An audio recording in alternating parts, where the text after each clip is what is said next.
O Putin, ele conseguia esse autoritarismo muito forte que ele tem hoje, porque ele foi muito inteligente no seu começo de governo.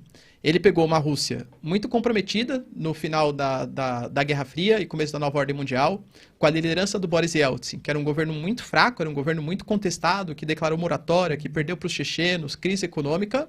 Ele assume o poder e ele consegue, primeiro, já vence a Chechênia, já reconquista a Chechênia, o que é super importante para o nacionalismo russo. Então ele já ganhou grande parte do apoio da população mais nacionalista ali. Vencer uma guerra é essencial para isso. Ele sabia, por exemplo, que a elite econômica não apoiava o Boris Yeltsin, o antigo presidente. O que ele fez? Relação, um governo de coalizão com os empresários. Então ele escolheu alguns, um do setor de alimentos, outro do setor de comunicação, outro do setor de transportes. Falou assim, ó, empresário, você me apoia? Se você me apoiar, eu te garanto uma reserva de mercado. O caso do Prigozhin, por exemplo. Prigozhin era o chefe do Putin, né? Então, se você me apoiar, eu garanto que você vai fornecer os alimentos para o exército russo.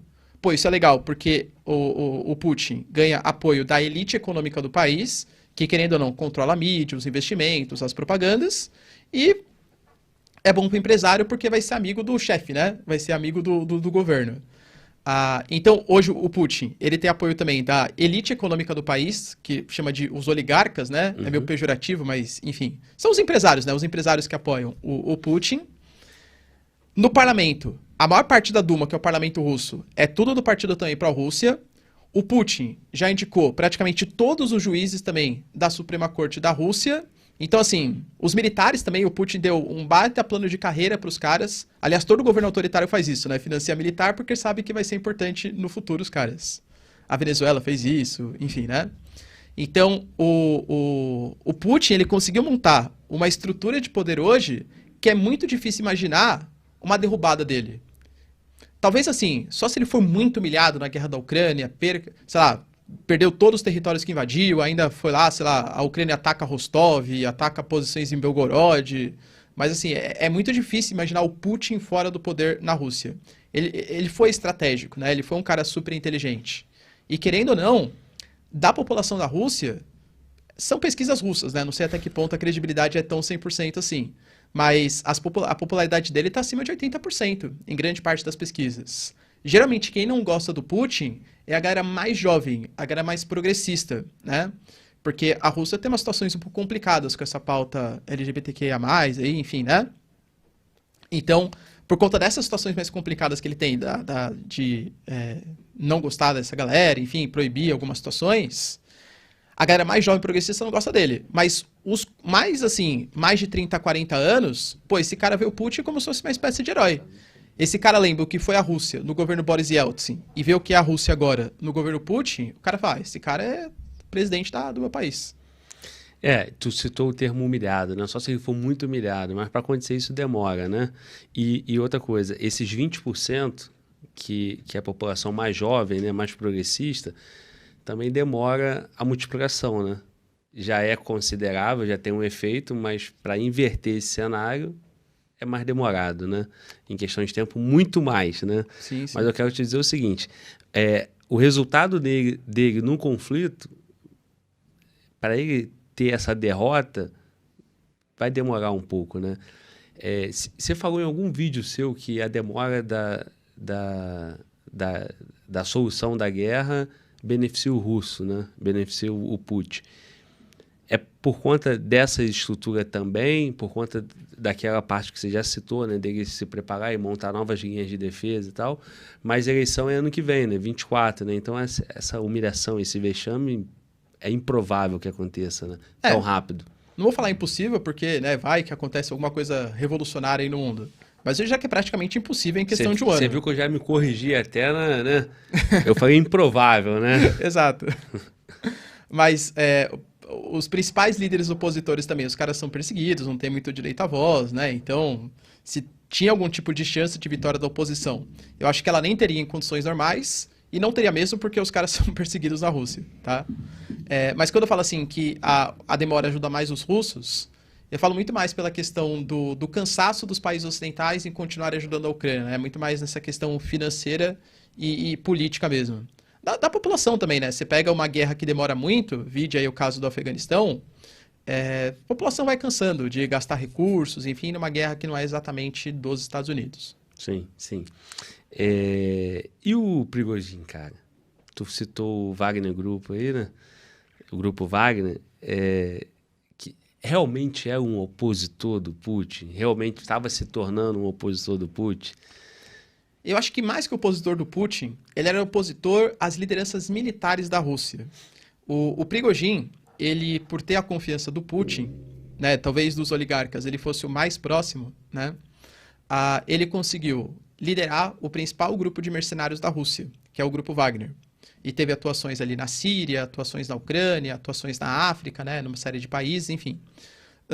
E ele estava tendo resultados muito mais expressivos que os próprios militares russos. O Shoigu, Gerasimov, que eram as lideranças militares. E aí começou um medo dentre essa oligarquia militar que o Prigozhin fosse escolhido para ser o novo chefe do exército russo.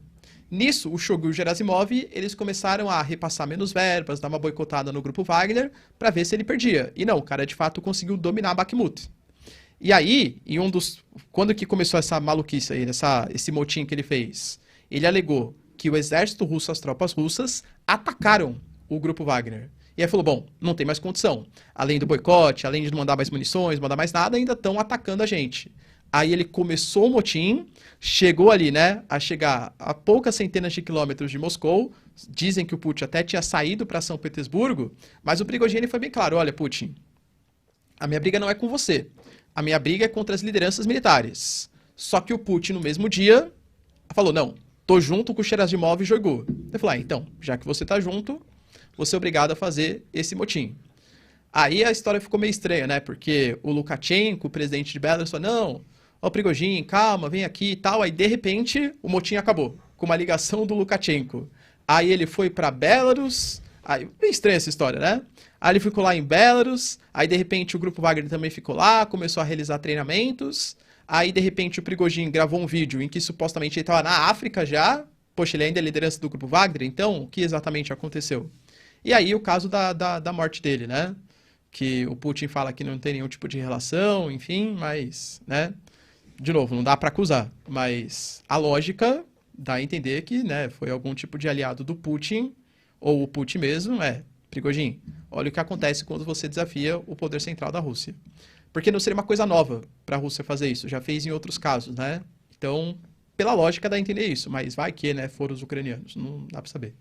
Pois é, e pela lógica, né, já que era uma resistência à liderança militar, e ele vai usar o espaço aéreo no comando, né, de quem ele estava ali tentando derrubar. E fora não tava só ele, né? Tava outras lideranças do grupo Wagner também. Tava o número 2, tava uma série de posições de comando ali do grupo Wagner. Meio estranho, né? Todo mundo viajar junto, assim. Pouco estratégico, né? Isso é até um pouco batido, né? Um zero contingência, né? Exatamente, né? Ainda acho bem estranha essa história. O Prigozhin, ele já tinha morrido outra vez já, né? Falou que ele tinha morrido, não tinha... Acho que dessa vez ele de fato morreu. Mas é fato que é uma estratégia que foi utilizada pelo Prigozhin várias vezes, de pessoas que não eram o Prigozhin, colocar o nome da viagem como Prigozhin, porque aí vários Prigozhins viajavam ao mesmo tempo. Aí era difícil saber exatamente qual era o Prigozhin real, né? Mas a família já reconheceu, a Rússia já reconheceu, então acho que dessa vez o Prigozhin de fato foi dessa aqui. Pois isso que você citou era ele se protegendo, né? Caso alguém pudesse, né, atacar, né? Mas como a família reconheceu, todo mundo reconheceu, então, de fato, dessa vez acho que ele se há foi, evidências mais fortes. Imaginou, daqui a pouco o Prigozhin aparece num vídeo aí? É o que eu tenho pensado, né, ultimamente, mas eu não tinha essa informação que, de fato, a família e tem outras fontes em si o governo russo, né? Não, assim, teve o reconhecimento da família, teve o reconhecimento do Ministério da Defesa da Rússia, então, claro que, né, teoria da conspiração, sei lá, em Estado eu sempre desconfio de tudo, mas eu acho que dessa vez ele foi mesmo. Sim, e aí, dos opositores, né, eu vi uma notícia que parece que em torno de 20, né, mostraram 20 casos lá de opositores do Putin que sumiram, né, envenenados na Inglaterra, em outros países. O cara cai da janela também. Exato. Essa lista é extensa, né? É, extensa. Que é o que o Putin fez muito com os oligarcas mesmo, né? Quando eu falei, olha, eu dou apoio para você em troca de uma reserva de mercado. Nem todos os empresários concordaram com isso. Só que quem não concordava, acabava, que nem eu falei, né? Caindo da janela, se envenenando e tal. Tem um caso famoso, por exemplo, que é o do Roman Abramovich, que é o dono do Chelsea, né? O Roman Abramovich, ele sempre foi... Nunca, falar que nunca teve envolvido com política, mas ele não dava declarações contrárias ao Putin. Nunca deu, né? E quando começou a guerra Rússia e Ucrânia, ele deu declarações chamando de guerra, criticando a postura da Rússia. Coincidentemente, ele foi envenenado. Não morreu, mas ele foi envenenado. Até o presidente do Chelsea, entende? Então é uma tática que a Rússia usa bastante contra aqueles oligarcas, né? Contra os empresários que se posicionam contra o Putin. E quem é o próximo, cara? Quem atualmente, né? Depois do Prigozhin, quem é o atual ali opositor do Putin? Você tem o Navalny, né? O Navalny que realmente ele está sendo perseguido, mas hoje eu diria que as principais oposições, elas meio que já foram combatidas, ainda mais nesse momento de guerra. No momento de guerra é muito fácil você combater opositores, né? Você pode colocar, não, estado de exceção, olha, eu vou te prender, mas não porque é meu opositor político, mas porque você está muito compactuando com a Ucrânia. Então, por isso, até as próximas eleições, elas possivelmente não vai ter muita resistência da oposição. Porque no cenário de guerra você corrobora ainda mais o autoritarismo, né? Então, hoje o Putin, pelo menos assim, internamente não tem. Tinham colocado o general Surovikin. O Surovikin foi um general, inclusive, que até comandou as tropas russas durante um tempo da guerra da Ucrânia. Supostamente ele teria ajudado o Prigozhin nessa... Ele até sumiu durante um tempo, era um cara super importante, super respeitado, ele sumiu, desapareceu. Aí ele apareceu semana passada, não com roupa mais militar, mas com roupa de civil, então não sabe exatamente o que ele estava fazendo, enfim. Mas talvez o Surovikin fosse uma oposição, mas acho que não também. Também não. Então, caminho livre. Não vejo OTAN, muita oposição hoje. Estados Unidos e OTAN. Exato. Sim.